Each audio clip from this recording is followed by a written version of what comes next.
July 22nd. Welcome to today's audio presentation from Way of the Renaissance Man, starring Jim Woods. Today's reading is a selection from Ayn Rand's magnum opus, Atlas Shrugged, read by Heather Wagenhals. Here we enter into Chapter 8 and the scene where Dagny Taggart is holding a press conference regarding the first run of the controversial John Galt Line. "Any questions, gentlemen?" asked Reardon. There were no questions. "Now I must tell you about the opening of the John Galt Line," said Dagny. "The first train will depart from the station of Taggart Transcontinental in Cheyenne, Wyoming at 4 p.m. on July 22nd. It will be a freight special consisting of 80 cars. It will be driven by an 8,000 horsepower 4-unit diesel locomotive, which I'm leasing from Taggart Transcontinental for the occasion. It will run nonstop to Wyatt Junction, Colorado, traveling at an average speed of 100 miles per hour. I beg your pardon?" she asked, hearing the long, low sound of a whistle. What did you say, Miss Taggart?" "I said 100 miles per hour, grades, curves, and all." "But shouldn't you cut the speed below normal rather than—" "Miss Taggart, don't you have any consideration whatever for public opinion?" "But I do.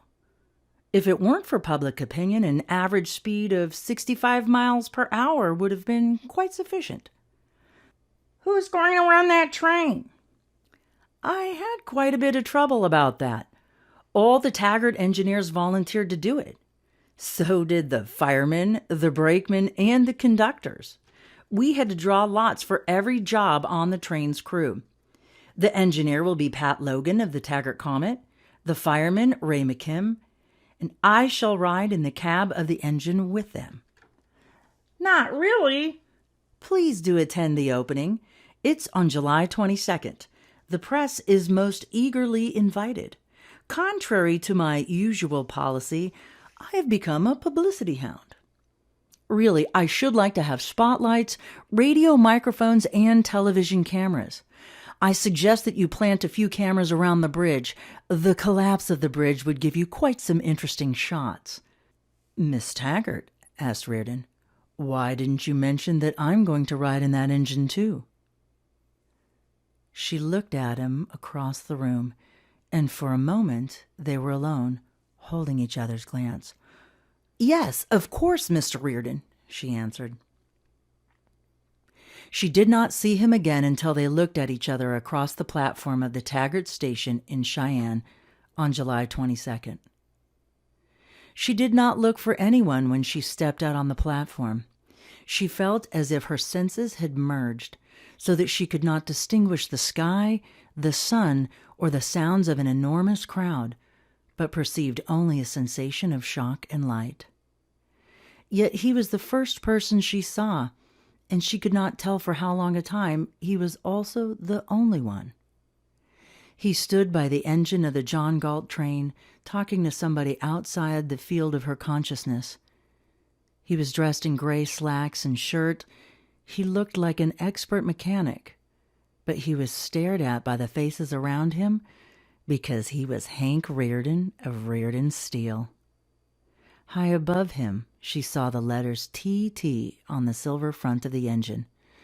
The lines of the engine slanted back, aimed at space.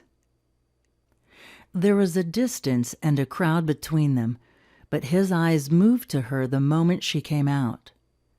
They looked at each other, and she knew that he felt as she did. This was not to be a solemn venture upon which their future depended, but simply their day of enjoyment. Their work was done. For the moment, there was no future. They had earned the present. Only if one feels immensely important, she had told him, can one feel truly light. Whatever the train's run would mean to others, for the two of them, their own persons were this day's sole meaning. Whatever it was that others sought in life, their right to what they now felt was all the two of them wished to find. It was as if, across the platform, they said it to each other. Thank you for listening to this audio presentation. For more great resources and inspiration, visit wayoftherenaissanceman.com.